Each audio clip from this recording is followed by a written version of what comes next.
नमस्कार आपण समस्त को मो चैनल को स्वागत।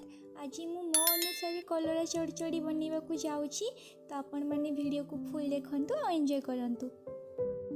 मुझे 200 ग्राम कलरा को छोट छोट कर काटी नहीं, आ दुईटा मीडियम साइज पियाज को काटी नहीं, आ गोटे बड़ टमाटो को काटी नहीं छोट छोट करी, दुईटा कंचा लंका आ 4 कोला रसुण को पेस्ट कर नहीं, 2 चामच सरिषर पेस्ट को नहीं, आ कि हलदी गुंड लुण लंका गुंड जीरा गुंड को नहीं। एबेठी करी गरम हो गलानी, मुझे अल्प तेल दूची एथिरे आ रखिथिबा कलरा को सब मु 2 मिनट पर्यंत भाजी नौची।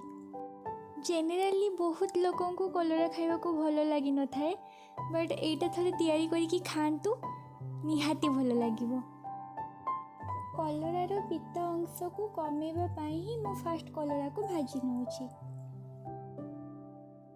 2 मिनिट हो गलानी, आपण देखुथिबे मु कलरा को पूरा भाजीनी, जस्ट गोल्डन ब्राउन हवा पर्यंत मु कलरा को भाजी नेछि। कि टाइम पे मु गैस को ऑफ कर नौची। रखिथिबा सब मसला को एबे मु एका सह दे दोछि। काटिकी रखिथिबा प्याज को दे दोछि, काटिकी रखिथिबा टमाटो को भी दे दोछि, पेस्ट करिथिबा रसुण को भी दे दोछि, दुईटा कंचा लंका को दे दोछि, आ एबे सरिष पेस्ट को दे दोछि।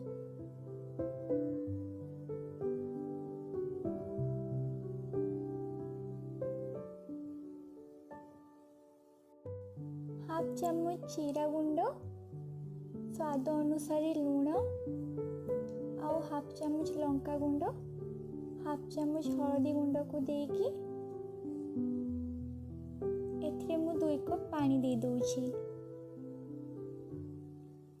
पानी दे सारा परे ए सब को भल भाबरे मु मिसई नौछि। एथिरे ढांकुणी देकी मु एबे गैस को ऑन करूछि, आउ मु सिम रे रखी दोछि। देखिए आपण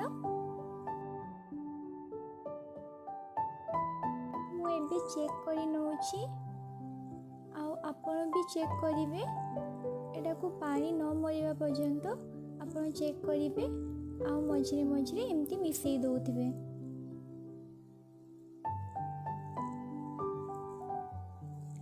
तो मु एबे आउ थरे ढांकुणी दे दोछि। 4 ରୁ 5 मिनिट भितर मोटा को ढांकुणी दे रखी। आउ एबे देखंतु पानी एथिरे टोटाली नाही। मु एबे आउ थरे एटा को भल भाबरे मिसई नौछि।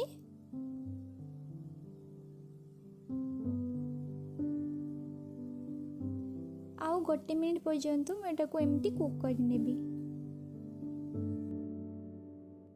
आपण देखि पारुथिबे एबे हमर कलरा चढ़चढ़ी बहुत भल भाबरे हे जाइछि। तो एबे मु गैस को ऑफ कर नौछि। यार टेस्ट बहुत ही सुंदर लगी थाए। आपण या को पखाल भात सह खाइबे बहुत ही मजा लागिबो। बहुत अल्प टाइम रे ए रेसिपी को आपण माने थरे निश्चय घरे ट्राई करंतु, आ मते जणांतु केमिति लागिला। जदि आपण माननकु ए वीडियोटी भल लगी थाए तेबे लाइक शेयर सब्सक्राइब करने को बिल्कुल भूलिबेनी। Thank you.